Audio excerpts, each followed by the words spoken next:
Welcome to the Bare Metal Cyber CISSP Prepcast. This series helps you prepare for the ISS Squared CISSP exam with focused explanations and practical context. In this episode, we are exploring data sovereignty and jurisdictional control, two complex yet critical topics in the realm of cybersecurity governance. As organizations increasingly operate across borders and rely on cloud services and global data exchanges, understanding where data resides and what legal frameworks govern it becomes essential. These concepts directly affect how data is stored, accessed, transferred, and protected in different regions of the world. Data sovereignty and jurisdictional control are not just compliance issues, they're strategic imperatives. Failing to account for the local laws governing data storage and transfer can result in serious legal consequences, customer mistrust, operational disruption, and regulatory penalties.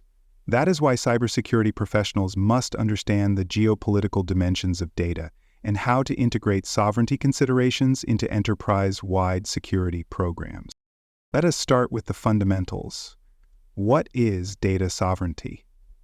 Data sovereignty refers to the principle that data is subject to the laws and regulatory governance of the country in which it is physically stored. That means if your organization's data is stored in Germany, for example, it falls under German and European Union data privacy and security laws, such as the General Data Protection Regulation. Even if the data belongs to a company headquartered in another country, the storage location determines which government or regulatory body has jurisdiction over it. This has major implications for cloud storage providers, multinational corporations, and any organization that transfers data across borders.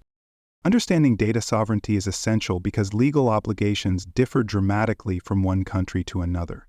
Some nations require that certain categories of data, such as health records, government files, or financial transactions, remain within national borders. Others mandate that local authorities have access to foreign stored data under specific conditions. For example, data stored in the United States may be subject to government access requests under the U.S. Cloud Act. Conversely, European countries often require data to be stored in the EU and may not allow transfer to jurisdictions without adequate data protection laws unless explicit safeguards are in place.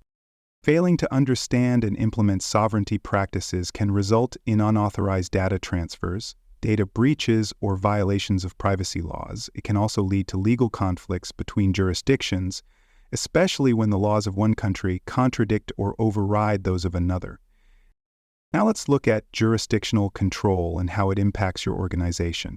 Jurisdictional control refers to a government's legal authority to regulate and enforce laws over people, organizations, or data within its territory.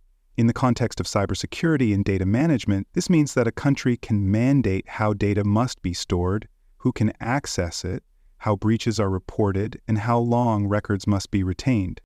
Different jurisdictions enforce different rules regarding data protection, intellectual property rights, privacy, and breach notification. For example, the European Union enforces strict data protection rights through the General Data Protection Regulation. In contrast, the United States has a patchwork of sector-specific laws, such as HIPAA for healthcare and GLBA for financial data. Jurisdictional fragmentation creates challenges for organizations that operate globally. A breach in one location may trigger legal obligations in several others. A single piece of data may be governed by multiple legal frameworks simultaneously. Understanding these overlapping laws requires careful coordination among cybersecurity, legal, compliance, and operations teams. To prevent legal issues, organizations must map out which jurisdictions apply to their operations and where their data is physically located. This includes not just primary data centers, but also cloud environments, backup locations, and third-party service providers. Once this mapping is complete, the organization can develop controls and policies tailored to the specific requirements of each jurisdiction. Now let's talk about managing data across jurisdictions. A sound jurisdictional data management strategy begins with clear policies. These policies must define how the organization handles data storage, access, and transfer across different countries and legal systems. They should describe which data types require localization, which may be transferred internationally, and what safeguards must be applied. To manage jurisdictional risk effectively, organizations must document all applicable compliance obligations per jurisdiction. This includes laws governing privacy, security, government access, breach response, and records retention. Once the obligations are understood, technical and procedural controls must be implemented to fulfill them. Cross-border data transfers are one of the most sensitive areas. Many countries require explicit contractual protections, such as standard contractual clauses or binding corporate rules, to legitimize international transfers. Others require prior regulatory approval or enforce data localization laws that restrict transfer entirely. One common mitigation strategy is using regional data centers. Cloud providers often allow organizations to select the geographic region in which their data is stored. Selecting data centers within specific jurisdictions enables organizations to localize sensitive data and comply with national laws. Contracts play a vital role in jurisdictional data management. Contracts with cloud providers, processors, and vendors must specify where data will be stored, who can access it, and what obligations apply in case of legal requests or incidents. These contracts must also outline responsibilities for maintaining compliance and reporting obligations. For more cyber content and books, please visit cyberauthor.me. You'll find best-selling books, training tools, and resources tailored specifically for cybersecurity professionals. You can also explore additional podcast episodes and learning tools at baremetalcyber.com. Now let's move into the specific security controls that support data sovereignty and jurisdictional compliance. Encryption is one of the most important controls. It protects data from unauthorized access during transmission and storage, especially when crossing borders or being hosted in potentially less trusted environments. Transport layer security, virtual private networks, and full disk encryption all help protect data integrity and confidentiality in motion. At rest, strong encryption algorithms such as AES-256, combined with effective key management, ensure that data remains protected regardless of jurisdictional location. Access control mechanisms ensure that only authorized individuals within approved regions or departments can access sensitive data. Geofencing, IP restrictions, and role-based access controls can all help enforce jurisdiction-specific access policies. Monitoring and auditing are essential. Organizations must track where data resides, how it moves, and who accesses it. These records support audits, demonstrate compliance, and help identify unauthorized access or jurisdictional policy violations. Incident response plans should also include procedures for handling cross-border data incidents. If a breach involves data stored in another country, response efforts must account for that country's laws, including breach notification timelines, regulator reporting, and data subject communications. Secure architecture is the final pillar. Organizations must design their infrastructure to reflect sovereignty principles. This may include regional segmentation, tenant isolation, encryption zoning, and segregation of systems based on jurisdictional requirements. Architecture should support flexibility while respecting legal boundaries.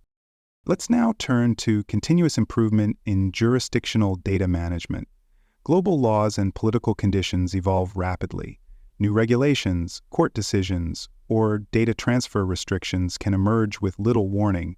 To stay ahead, organizations must regularly review and update their sovereignty policies and practices. Incident reviews provide valuable insights.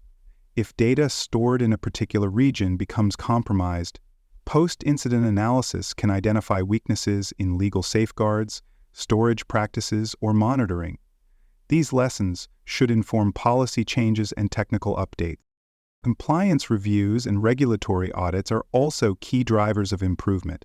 Findings from these engagements help organizations refine their documentation, enhance legal contracts, and strengthen internal coordination.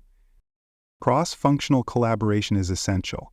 Legal teams interpret regulations, cybersecurity and IT teams implement controls, compliance teams oversee adherence, business leaders define priorities and manage customer expectations. A unified approach ensures that jurisdictional risks are addressed comprehensively. Training must be maintained. Employees must understand what jurisdictions their systems operate in, what obligations apply, and how to escalate issues. Regular training and communication campaigns ensure that all teams remain aware, accountable, and informed. Finally, proactive and adaptive strategies keep your organization aligned with the evolving global landscape.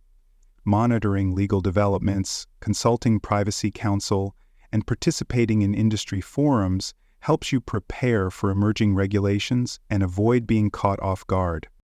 Thank you for joining the CISSP Prepcast by Bare Metal Cyber. Visit baremetalcyber.com for additional episodes, comprehensive CISSP study materials, and personalized certification support. Deepen your understanding of data sovereignty and jurisdictional control, and will consistently support your journey towards CISSP certification success.